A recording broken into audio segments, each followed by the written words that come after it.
Esprit Japon, l'émission qui vous donne l'occasion de découvrir les charmes du Japon d'un autre point de vue. Dans cet épisode, une immense légende du cyclisme sur route est à l'honneur, Bernard Hinault.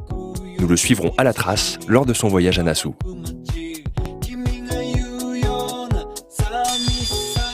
Puis nous aurons l'occasion de dévoiler tout le charme des objets en bambou fabriqués dans le département de Shizuoka.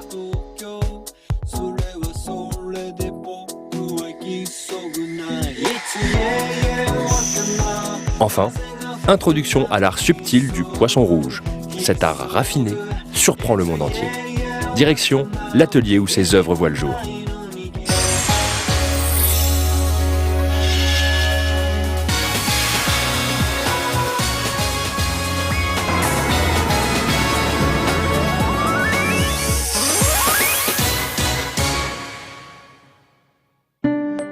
Konnichiwa.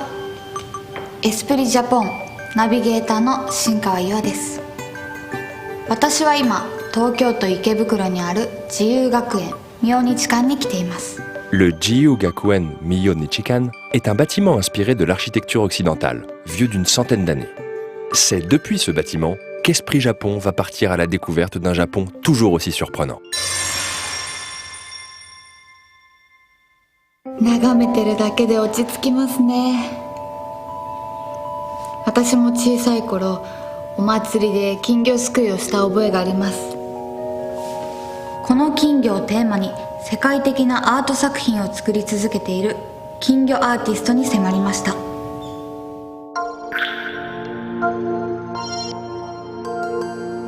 Le poisson rouge. Cet animal, originaire de Chine, a été introduit au Japon durant la période Muromachi, il y a 500 ans de cela. Depuis, ce poisson très apprécié est devenu un symbole classique de beauté dans l'archipel. Un artiste a pour thème de prédilection le poisson rouge. Il consacre tout son art à ce petit animal à écailles. Fukahori Ryusuke. Voici son œuvre du moment. Des poissons rouges dessinés dans des cubes en bois qui servent normalement à la dégustation du saké. Et oui, aussi réaliste qu'ils paraissent, il ne s'agit pas de véritables poissons rouges. Ces dessins au fond des cubes à saké ont pour nom Kingiyo Sake. Le réalisme de ces poissons rouges est saisissant. On a l'impression qu'ils vont se mettre à nager d'un moment à l'autre.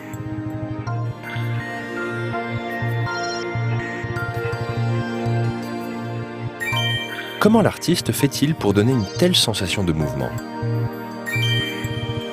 Pourquoi a-t-il choisi le poisson rouge comme thème pour ses œuvres ? Fukahori Ryusuke remonte aux origines de sa passion pour les poissons rouges. Il nous invite d'abord dans son atelier. Quel est son secret pour créer une telle sensation de mouvement ? Monsieur Fukahori commence par dessiner les nageoires du bas.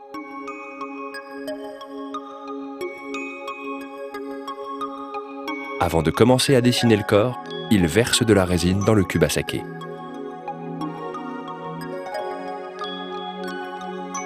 Ce n'est qu'une fois le vernis séché qu'il esquisse le corps du poisson rouge. À nouveau, il rajoute du vernis. En répétant cette opération, il arrive à donner l'illusion du relief. Et c'est un poisson rouge plus vrai que nature qui apparaît dans le cube.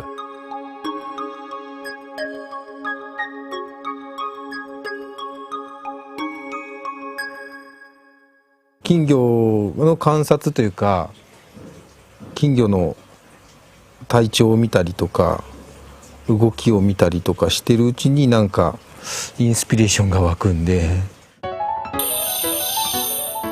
La technique est impressionnante, mais n'explique toujours pas pourquoi avoir choisi ce sujet de prédilection. Monsieur Fukahori est né dans le département d'Aichi. Il a grandi près de la ville de Yatomi, connue pour être la capitale japonaise du poisson rouge. Cependant, Monsieur Fukahori n'a commencé à dessiner des poissons rouges qu'à l'âge de 27 ans. Il y a une dizaine d'années de cela. Il a quitté son travail pour poursuivre ses rêves d'artiste. Les premiers temps furent difficiles. Il avait beau dessiner, ses créations n'obtenaient pas les faveurs du public. Il a même songé à abandonner cette voie. ちょっと書けなくなって、で全然自信ないしお金にもなってないし、もうこのまま先不安すぎてもうやめようと。その時にやっぱりやめようと思った日にこういうふうにブチャブチャブチャっとこう水槽の音が聞こえてきて、でその時に7年間夏祭りですくってきた金魚ですね、それでパカッとこう蓋を開けて上から覗き込んだんです。その時になんかキュンときたっていうか、なんかゾワゾワっときたんですよ。でまさかこいつが俺を救ってくれるかもしれないみたいな。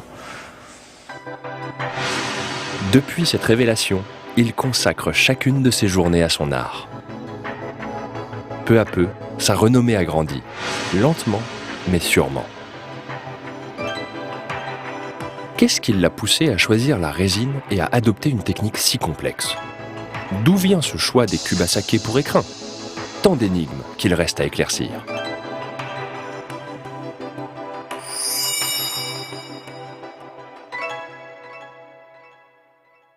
Quand j'étais petit, その魚を見るときに、魚が好きだったんですけど、魚を見るときに水面の向こう側の世界っていうのにものすごい憧れてたんですよ。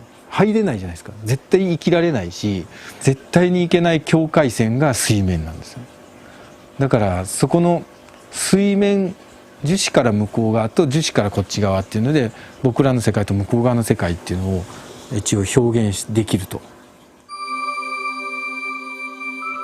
Sous la surface, c'est tout un univers inconnu qui attend d'être exploré. La technique bien particulière de Monsieur Fukahori remonte à un souvenir d'enfance qui l'a profondément ému.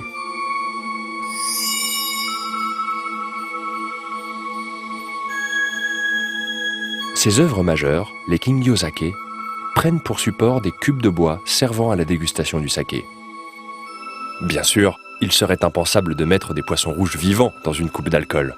Pourquoi M. Fukahori a-t-il choisi ce support? あれはもう日本そのものの箱なんですよ。あれなんか普通の箱と違ってお酒を飲むもので、しかも縁起いい時に、あと見る方向を一方向にして横から見せないことで種がバレないっていうか、上から見るだけだとその積層していく段階のこの層の線っていうのが壁に映らないんですよ。これは大発見ですごく丈夫だし、あと木に樹脂が染み込んでがっちりくっついてくれる。そういう意味でももう素材の面からしてもコンセプトの面からしてももう完璧なんですよ。これ以上のものないんです。Son travail allie donc une extrême minutie à l'esthétique japonaise. Ses œuvres font maintenant parler d'elle à l'étranger. M. Fukahori a exposé en Allemagne, en Angleterre et à New York. Du jour au lendemain, son talent a été mondialement reconnu. Mais l'artiste ne compte pas s'en tenir là. Il a de nouveaux défis à relever.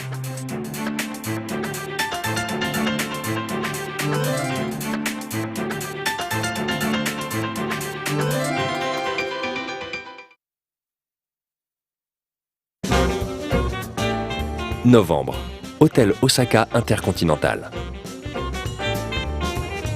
Monsieur Fukahori va dévoiler l'une de ses nouvelles œuvres qui, cette fois, n'utilise pas de résine.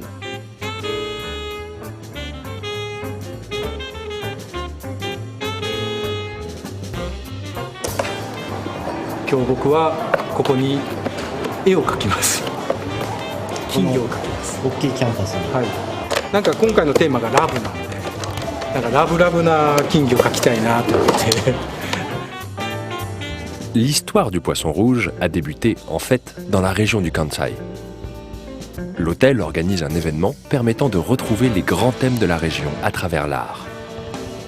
C'est Monsieur Fukahori qui a été choisi pour représenter le thème du poisson rouge. Une session de peinture en public se déroule. Monsieur Fukahori doit improviser en musique.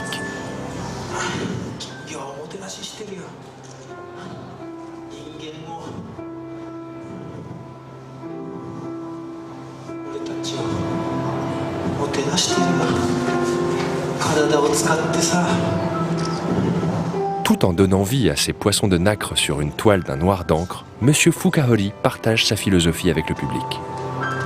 Le thème de cette œuvre est la beauté des poissons qui survivent vaillamment, même sous la neige.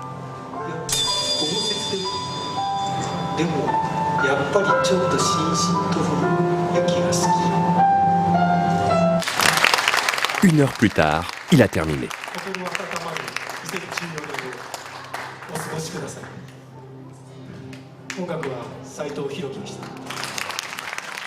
Même si cette œuvre est très différente de ses habituelles peintures sur résine, le public est conquis par la performance de Monsieur Fukahori. C'est une réussite. L'œuvre restera exposée à l'hôtel pour le plus grand plaisir des futurs visiteurs. なんかお客さんの反応で分かります。なんか笑顔とか、受けてるなって、いろんな表現方法で金魚を表現したり、まだまだ可能性がありすぎて、本当に金魚ってこんな可能性あったんだっていうか、そう思ったんで。Fukahori Ryusuke a su revigorer avec talent tout un pan de l'art japonais. Il continuera sans doute à représenter des poissons rouges dans ses œuvres, quelle que soit la technique qu'il décide d'adopter à l'avenir. 日本人ならではの美へのこだわりがこんなにもユニークで素晴らしい作品を作り出していたんですね。今回お送りするトラベラーはフランスからやってきたロードレース界のスーパースターベルナール・イノー選手です。今回は彼の旅路に密着しました。ご覧ください。 Le Tour de France. Tous les ans, au mois de juillet, l'épreuve cycliste la plus prestigieuse au monde se déroule pendant 23 jours en France et dans les pays limitrophes. Le voyageur dont nous allons suivre le périple aujourd'hui a remporté par 5 fois cette prestigieuse épreuve. Il s'agit de Bernard Hinault, une véritable légende vivante du cyclisme sur route. Cette année, il a fêté ses 60 ans, mais son coup de pédale est toujours fringant.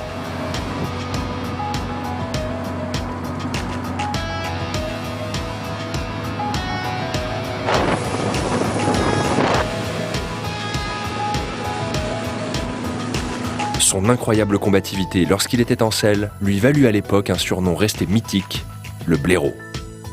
Aujourd'hui encore, il possède des cuisses de champion. C'est aux côtés de ce champion d'exception que nous partons à la découverte d'un endroit bien précis.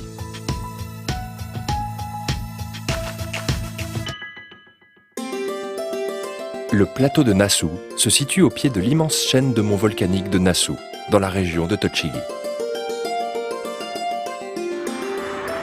Les feux sont rares sur la route, et cela afin que les cyclistes puissent profiter au maximum de leur périple.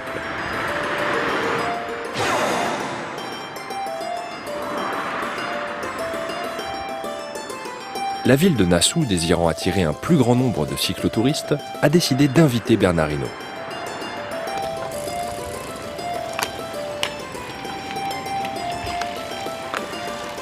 Les représentants de cette ville du vélo souhaitent que le cycliste français, en sillonnant les routes locales, puisse leur faire redécouvrir certains aspects de leur région grâce à son nouveau regard. Bernard Hinault a accepté leur requête et s'est rendu au Japon. À peine arrivé sur place, de nombreuses personnes sont venues rencontrer cette légende du vélo. La ville était impatiente de l'accueillir.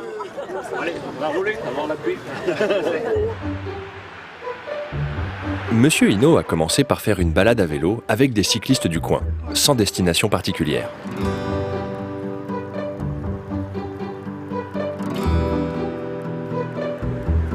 Il a fait le tour des endroits les plus populaires de Nasu, guidé par un grand nombre de cyclistes. Pendant sa balade, beaucoup de gens sont venus lui souhaiter la bienvenue. Et dans cette petite boutique où ils se sont arrêtés, Merci.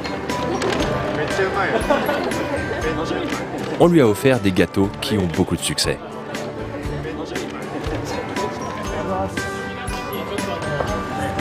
Bon, c'était avec du lait. Oui, crème de fromage. Plus tard, au royaume des animaux de Nassau, ce sont d'adorables compagnons qui lui souhaitaient la bienvenue. Le capybara, qui est le plus gros rongeur au monde, est originaire d'Amérique du Sud. Ah, c'est sympa.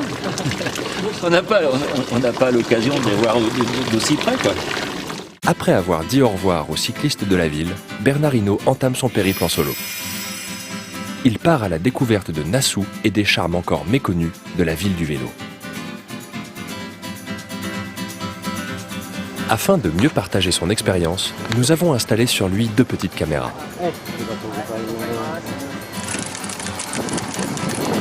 Le voyage à vélo de Bernard Hinault peut commencer.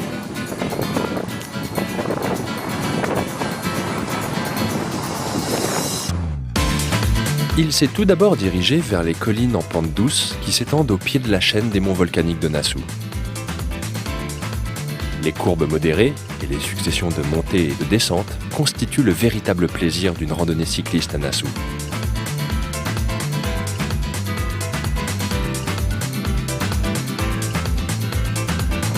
Bernard Hinault est aussi bon sur le plat qu'en montagne. Il adore également les routes sinueuses. Bien qu'il soit à la retraite, la vitesse à laquelle il avale les pentes n'a rien à envier à celle des voitures. Il dit qu'il n'est qu'à 70% de ses capacités. Pour nous, c'est déjà l'équivalent de la vitesse d'un manège à sensation forte. C'est ainsi que le champion a profité des routes de montagne de Nassau.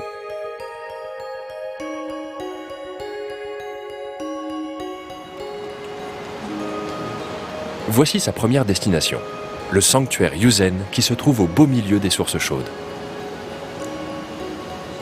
Tout comme ces dernières, le sanctuaire est vieux de plus de 1300 ans et fait la fierté de la ville.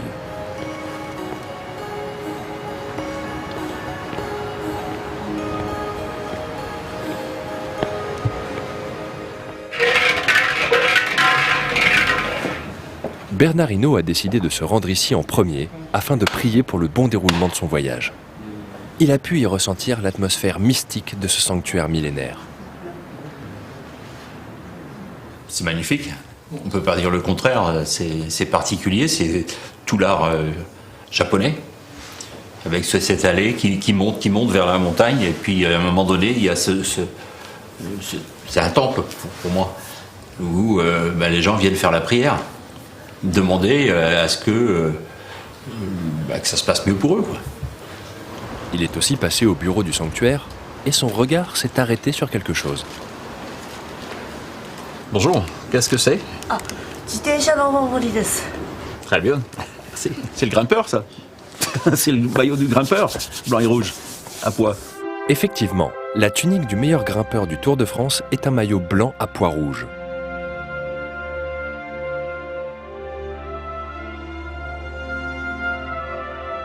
Le parcours de Nassau passe par de nombreux cols de montagne. C'est d'ailleurs pour cela qu'ils ont choisi ce motif. Que toutes les parties qui sont en rouge soient tout en jaune, quoi. On devrait aussi en faire un jaune pour celui qui rêve de gagner le Tour de France. Telle est l'avis du champion, quintuple vainqueur du maillot jaune sur le Tour de France.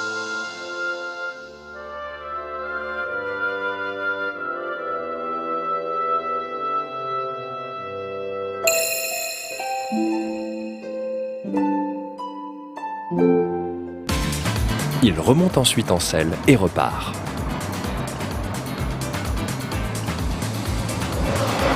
Voici ce qu'il découvre.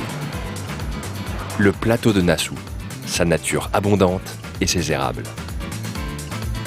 Voici un spectacle qui ne s'offre aux randonneurs qu'en automne.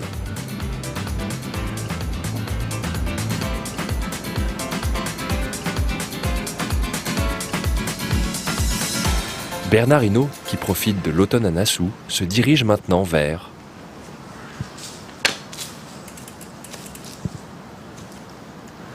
l'auberge Sensuikaku.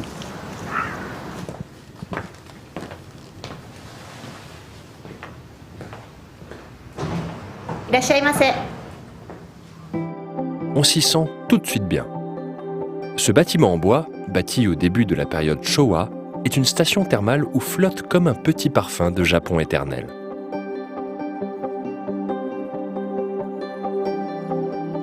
Monsieur Ino est ensuite conduit au pavillon Kai du jardin intérieur où se trouvent des arbres aux feuilles colorées. Dans ce pavillon, il y a 8 chambres. Toutes possèdent un arrangement et un charme différents. Monsieur Ino y a déjà trouvé quelque chose. Et ce mur qui est fait avec de mosaïque, c'est vraiment typiquement japonais? はい、こちらはですね、焼き物の一種なんですけれども、陶板といいまして、このように壁として使っております。 C'est ça, ouais. C'est magnifique. Un assemblage de tuiles collées au mur forme une sorte de mosaïque. Mais notre champion a déniché quelque chose d'encore plus charmant dans l'hôtel.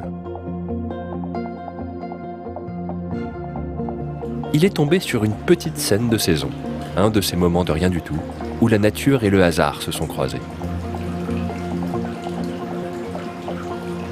Une feuille flottant à la surface du bain de la source chaude.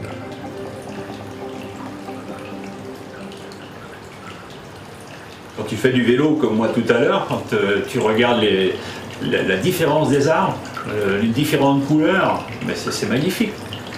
Il y a vraiment ici que tu peux trouver ça. Les érables, il y en a 10 sortes peut-être. Qui sont rouges, d'autres qui sont oranges, d'autres qui sont verts encore. C'est ça qui est fabuleux. Et ils ont tous la même feuille. Chaque arbre est une œuvre d'art. C'est un tableau.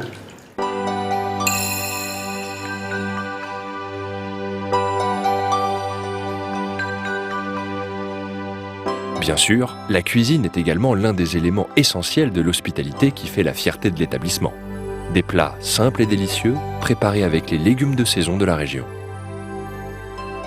C'est ainsi que s'achève la première journée de la randonnée cycliste de Monsieur Ino. Le lendemain matin, le cycliste est réveillé par le doux bruissement des feuilles dans les arbres. Désireux d'aller admirer à nouveau le jardin intérieur, il se dirige vers la porte.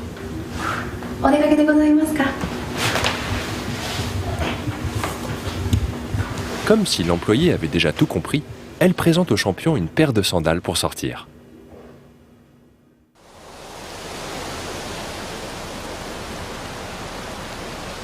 Tout en profitant de la douce lumière du soleil, il se promène dans le jardin qui s'est teinté de rouge. Sur le visage de Bernard Hinault, une expression douce et inhabituelle. On dirait bien qu'il a encore découvert quelque chose.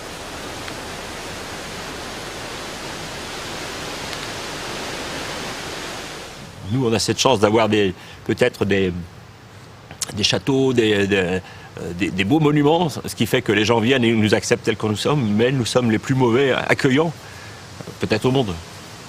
C'est l'accueil. Rien que ça déjà, la manière dont on t'accueille, la manière dont on te reçoit, qu'on te remercie, qu'on te mette les petits sabots quand tu sors, toutes ces petites attentions qui fait que tu n'oublies pas ça. La région de Nasu a encore bien des surprises à lui apporter durant son périple à vélo.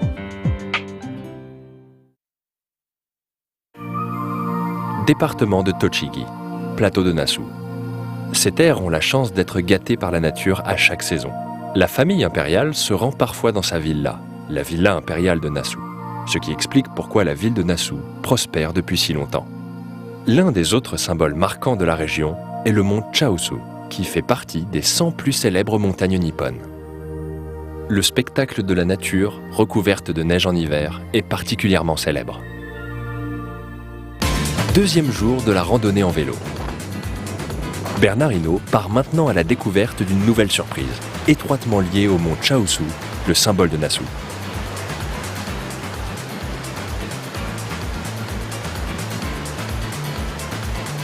Celle-ci porte le même nom que la montagne et on ne peut la déguster qu'en cette saison. Mais quel est donc cet aliment que l'on appelle aussi le mont Chaosu ?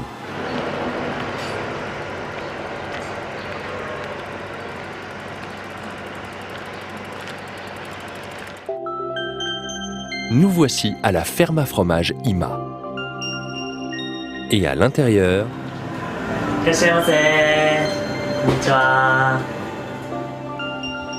on y découvre le mont Chaosu, un fromage au lait de chèvre. Il ressemble au mont Chaosu à la première neige, le meilleur moment de l'année pour l'admirer, dit-on. Les ingrédients et sa forme caractéristique en font un fromage unique. 少し食べてみますか？ Petite précision, les grains noirs que l'on voit à la surface ne sont pas de la moisissure. Il s'agit de charbon comestible. Bien ferme, non, vraiment très どうです bon. か？綺麗。 Avec une acidité contrôlée, un goût assez doux, c'est un fromage réalisé selon les techniques traditionnelles du pays du fromage, la France. Bernard Hinault a déjà fait partie du jury d'un concours de fromage dans sa région.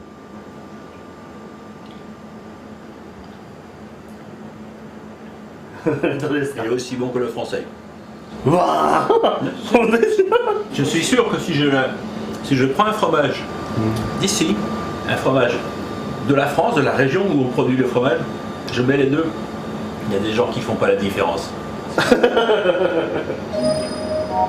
Lui qui est si exigeant en matière de fromage est convaincu. C'est un excellent fromage.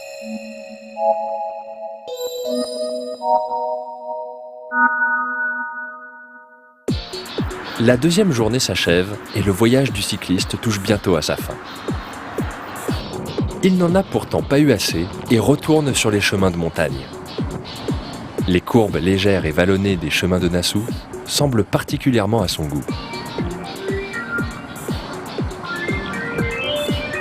Après sa balade, M. Hinault nous fait part de ses impressions en tant que cycliste. Je crois qu'on peut faire comme chez moi, il n'y a pas de problème, les routes sont belles, il y a des beaux paysages, il y a des belles petites montées, on a pu monter aussi un col. Je crois qu'on peut trouver son bonheur ici à faire du vélo. Voici enfin l'apogée du voyage en vélo de Bernard Hinault.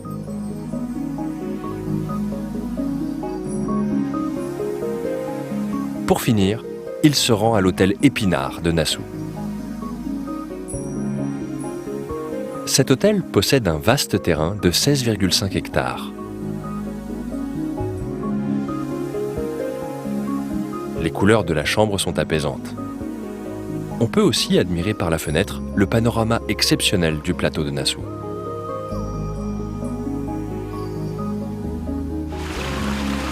On y trouve également les sources chaudes en extérieur, les plus hautes de tout le département. Mais la raison pour laquelle le cycliste est là, c'est la fabrication de soba. C'est une expérience dont les visiteurs étrangers raffolent.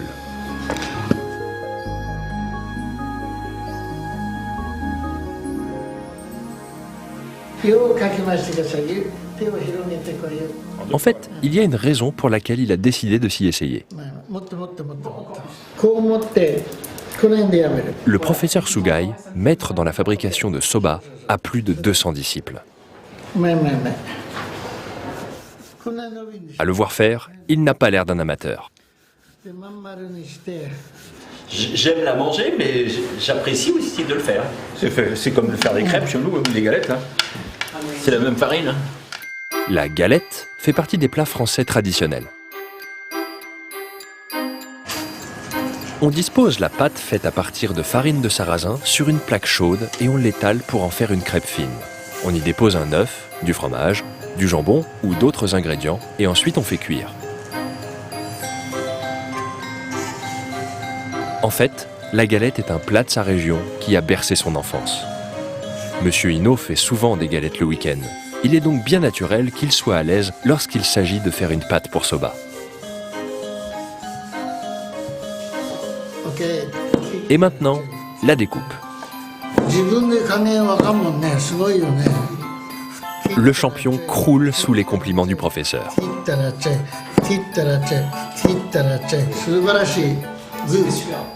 Après avoir fait bouillir les soba approuvés par le professeur, il est temps de les déguster avec une sauce secrète du chef.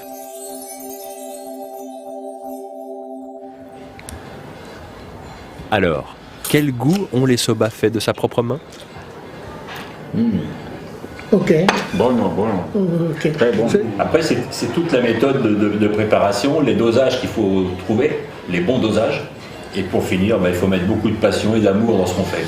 Et le résultat, il est là. C'est En quatrième position des choses que Monsieur Uno a découvert, la préparation des soba, une technique très poussée pour cette spécialité japonaise utilisant du sarrasin. Je pense que ça vaut le coup de venir, ça sort de ce qu'on le connaît souvent du Japon, c'est-à-dire le Tokyo, les grandes villes. Là, on sort carrément à la campagne et on trouve tout ce qu'on peut trouver, tout ce qu'on veut, quoi. Ça va de l'agriculture, ça va des temples, ça va aussi de l'accueil, qui est peut-être un peu plus chaud ici qu'encore dans les grandes villes. Ce voyage aura permis à tous de découvrir les charmes de Nassau. Ses paysages sublimes, ses routes parfaitement adaptées au cyclisme et ses habitants à l'accueil chaleureux. 豊かな自然と極上の味、そして人々の細やかな心配り、日本の魅力を満喫した伊能さん。今後も来日される際はぜひご紹介していきたいと思います。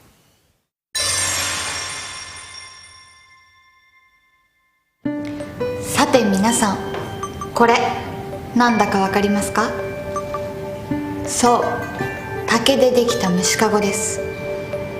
実はこの伝統的な竹細工の世界で今すごいものが、しかも全て手作りで作り出されているんです。 Sur l'avenue Aoyama se trouve une salle d'exposition d'objets artisanaux japonais. De nombreux visiteurs étrangers viennent y admirer toute la virtuosité des artisans japonais. Certaines œuvres attirent tout particulièrement l'attention de ces visiteurs étrangers.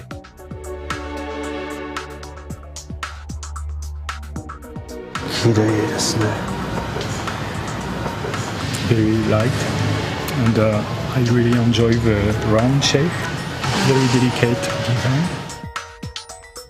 Il s'agit d'objets traditionnels en bambou de Suruga, caractéristiques de cette beauté si délicate. Tout est fabriqué avec des tiges de bambou de seulement 0,8 mm de diamètre.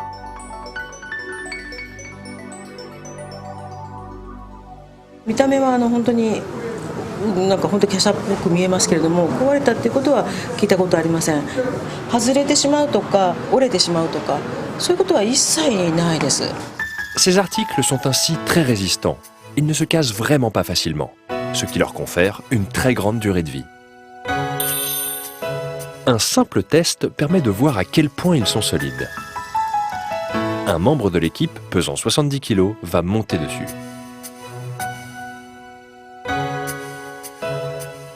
Ça ne se tord presque pas. Cet objet est composé d'un simple cadre de bois et de tiges de bambou. D'où vient son incroyable résistance?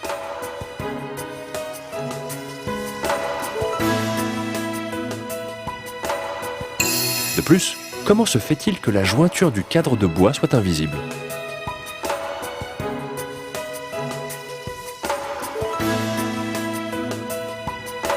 Ces ouvrages de bambou possèdent deux qualités diamétralement opposées qui font d'ailleurs leur charme.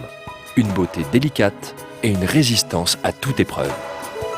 Ils ont même fait sensation au plus grand salon de décoration intérieure qui se tient chaque année à Paris.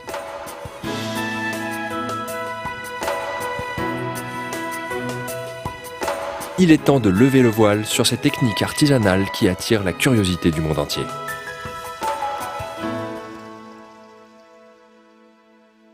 Ville de Shizuoka, dans le département du même nom. Monsieur Takahashi Kazuo est un vétéran. Il a 62 ans de métier. Voici l'atelier de Monsieur Takahashi. Cela ressemble à une simple maison au premier abord. Pourtant, en s'approchant un peu plus, on y découvre une quantité impressionnante de bambou. Cet endroit bien aéré permet de conserver le bambou sans en altérer la qualité.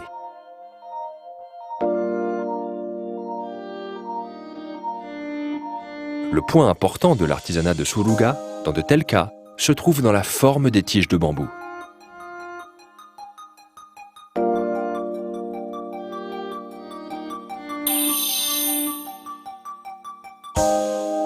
Higoの場合はこの節の部分使いませんので、いわゆるこの節と節の間、こういう状態にしてこれを割るんですね。 La découpe est l'opération la plus cruciale lorsqu'on travaille sur ces tiges. でこちらを紐に使います。 Il convient d'utiliser uniquement la partie extérieure.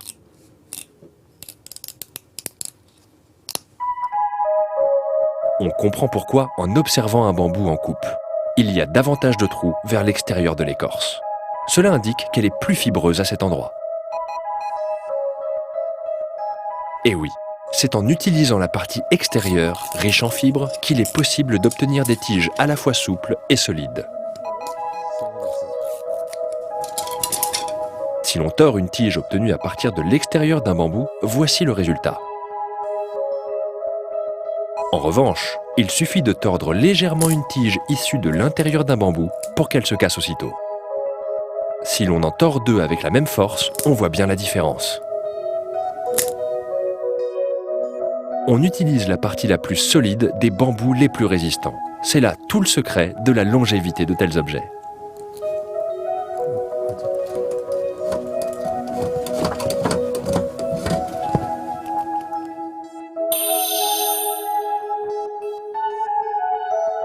Il y a également un autre secret caché dans ces tiges de bambou. Sur cette plaque en fer se trouvent 3 trous de tailles différentes. Un grand, un moyen et un petit. On fait passer la tige par les trous pour lui donner une forme cylindrique.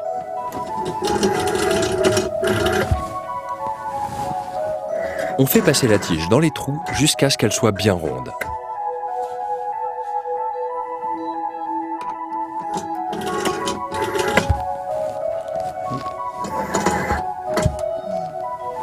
De 丸い紐に。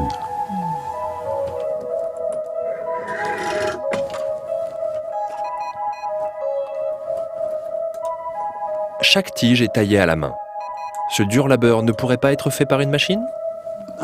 機械だとタケノコなんですか、繊維を削ってっちゃうんですよね。手で引けばその繊維に沿った紐ができるわけですよ。だからいい紐ができるってことね。 Au premier coup d'œil, difficile de distinguer la différence entre ces deux tiges. Pourtant, il suffit de tordre une tige faite à la main et une autre faite industriellement pour se rendre compte de la différence de souplesse entre les deux. Il convient maintenant de se pencher sur la magnifique courbure des objets en bambou de Suruga. Comment parvenir à un tel résultat? Il faut absolument chauffer la tige pour pouvoir l'arrondir. Par ailleurs, si l'on ne pose pas la tige correctement ou si l'on y met trop de force, le bambou est gâché. La méthode doit aussi être adaptée à la saison, selon le degré d'humidité et la variété du bambou utilisé. Il faut donc une grande expérience. Ce n'est pas tout. Le secret de la beauté réside aussi dans le cadre qui vient supporter les tiges de bambou. Par exemple, prenons ce panier. Les bords extérieurs et intérieurs sont parfaitement alignés.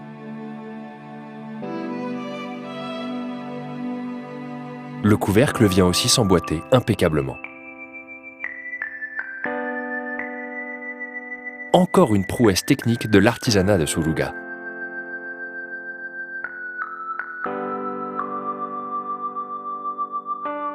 « 5 à 10 ans de pratique sont nécessaires pour arriver à courber un bambou de façon uniforme et obtenir des angles aussi parfaits.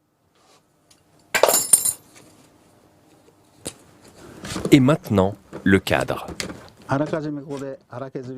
Là aussi, pour pouvoir façonner les raccords et les emboîter le plus précisément possible, une grande expérience est nécessaire. Réaliser des raccords qu'on ne devine pas, obtenir des courbes parfaites, autant d'opérations qui demandent un tour de main extraordinaire. Il faut en effet scruter attentivement la surface pour y deviner des raccords autrement invisibles. Monsieur Takahashi est le seul artisan actuel à réussir à emboîter des tiges de cette taille avec une telle précision. Il suffit ensuite d'assembler le tour et les tiges de bambou. Ce bambou de Suruga est à la fois superbe et robuste. Le voilà maintenant terminé.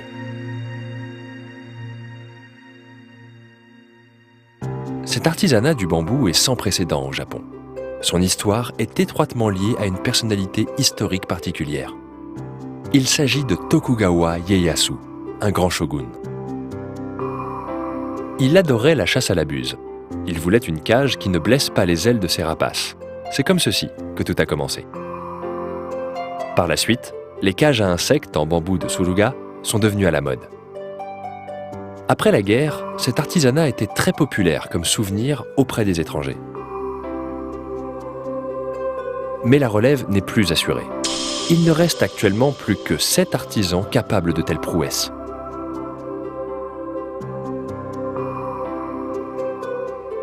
Pourtant, les objets traditionnels en bambou de Suruga ont pu trouver un nouveau souffle en explorant un domaine inédit. Rendez-vous à Dubaï, où certains hôtels s'arrachent l'artisanat de Suruga basé sur le bambou. Les objets artisanaux de Suruga se font connaître à l'étranger. On les retrouve dans de nombreux endroits. Dubaï est la plus grande ville des Émirats arabes unis. Le célèbre Ritz-Carlton, un des plus prestigieux hôtels de la ville, s'est équipé d'un lustre en bambou de Suruga.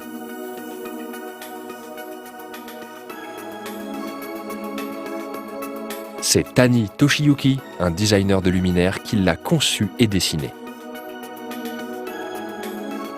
Qu'est-ce qui a séduit l'artiste dans les objets artisanaux en bambou de Suruga? 一番はそう繊細さ。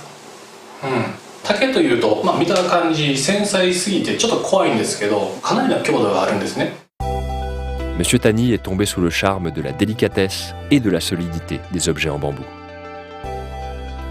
Cependant, aucun designer avant lui n'avait poussé la complexité aussi loin.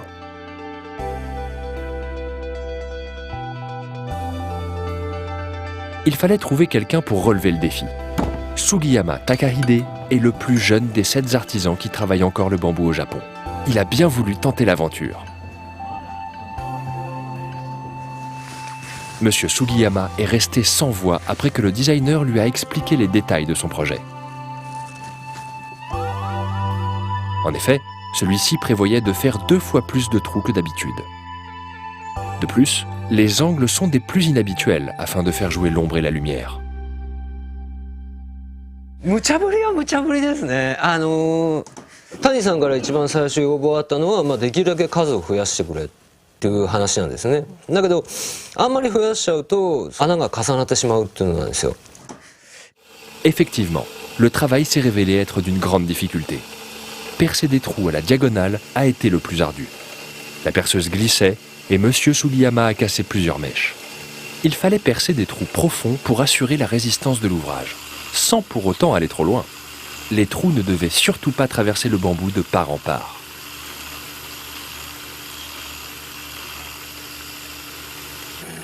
La difficulté de l'entreprise saute aux yeux. Comme il n'y a aucun plan, tout dépend de l'expérience et de l'intuition de l'artisan. Les erreurs se sont d'ailleurs succédées. ひごを刺してみないとどういう形になるかっていうのが微妙なんで、穴開けでつまずいて、じゃあその穴開けクリアできたら次その歪みはどうするんだっていう話で。 Après environ 3 mois d'essais, de tâtonnements et d'innombrables échecs, voici le résultat. 初めて電気つけた時はやっぱものすごい感動ありましたからね。 La lumière s'échappe à travers les fines tiges de bambou.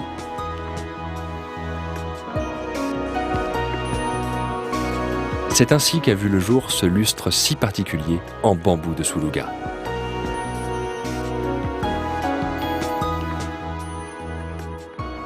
Les confections en bambou de Suruga ne se limitent plus aux objets traditionnels et connaissent un nouvel essor. Quelles nouvelles créations verront bientôt le jour?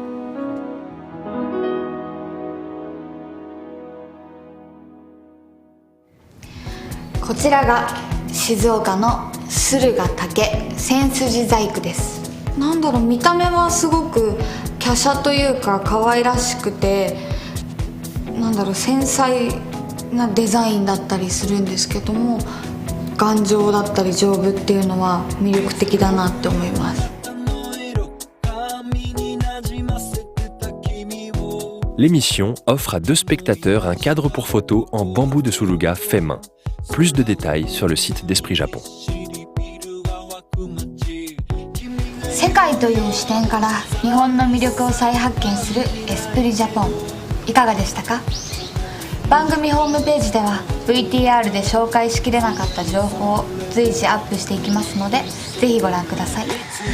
Dans le prochain épisode, vous découvrirez le vrai visage de Mikiko.